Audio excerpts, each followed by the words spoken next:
Right, kasagutan din nga kaya ang pagtawa upang mapanatiling matatag ang ating mga pamilya. Nako, alamin po natin, kasama po natin ngayong umaga, walang iba kundi si Pastor Jeng Aguinaldo. Baka gusto niyo po munang bumati. Yes, Naimbaga Morning Kapamilya. And thank you so much for inviting us here sa Naimbaga Morning. Yes, Pastor, pag-uusapan po natin ang tungkol po sa pamilya. Kumusta po ba ang kalagayan ng mga pamilya ngayon, ang Filipino family? Maano nga po ba yung mga bagong pagsubok o di kaya challenges para po sa ating mga pamilya? When you talk about Filipino families, minsan kasi 'di ba, mostly ang nakikita natin yung mga good sides or bright side of having a family, but many times marami ding pinagdadaan ng mga pamilyang Pilipino.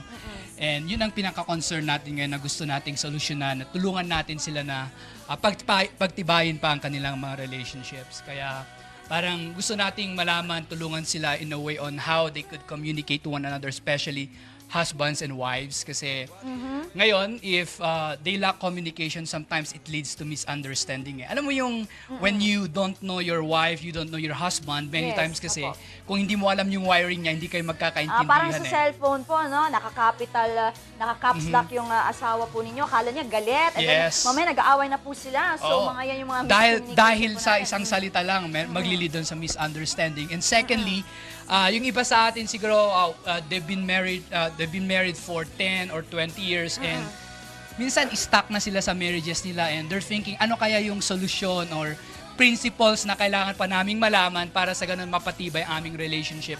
O yung iba naman, nag-umpisa pa lang sa marriage. Okay? And kailangan nila yung principles para sa ganun, they will upgrade their marriages. Okay, kaya nga kaugnay po dyan, magkakaroon po tayo ng isang seminar pinamagatang Laugh Your Way to a Better Marriage. Ayan, baka gusto niyo pong bahagyan ang mga detalye at maimbitahan ang ating mga kapamilya. Yes po, iniimbitahan namin ang bawat couple sa kanilang mga bahay na join us in our Laugh Your Way to Better Marriage.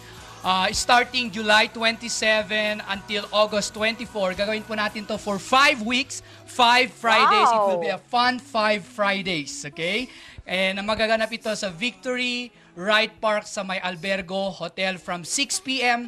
to 8 p.m. And Ingrid, meron pong reservation dito and they have tickets na kailangan nilang bilhin. Per ticket, it costs them 500 pesos. Kung couples po, syempre, 1,000 pesos. Okay. But this is a small amount, ano? Pag-uusapan natin tungkol sa kahabaan ng ating relationship. So, this is a small amount to pay para naman ma-preserve ko ano man ang meron po tayong relationship sa ating mga kasama sa buhay. Samantala, nako, may iba pa po kayong gustong batiin? Yes, I hope that you will join us in our Love Your Way to Better Marriage seminar.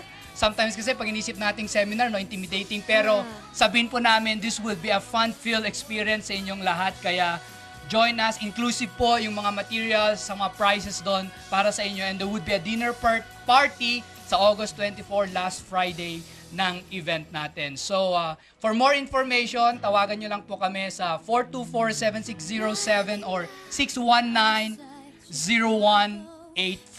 Alright. Maraming salamat po, Pastor. Baka kami po ni Ada see you po in mga 5 years. Ganun ba, Ada? Samantala, maraming pang sorpresa sa pagbabalik ng paborito niyong tambayan tuwing umaga ang Naimbaga Morning Kapamilya. Bukas po muli magsama-sama tayo dito lang sa nag-iisa at numero 1 tambayan tuwing umaga ang Naimbaga Morning Kapamilya.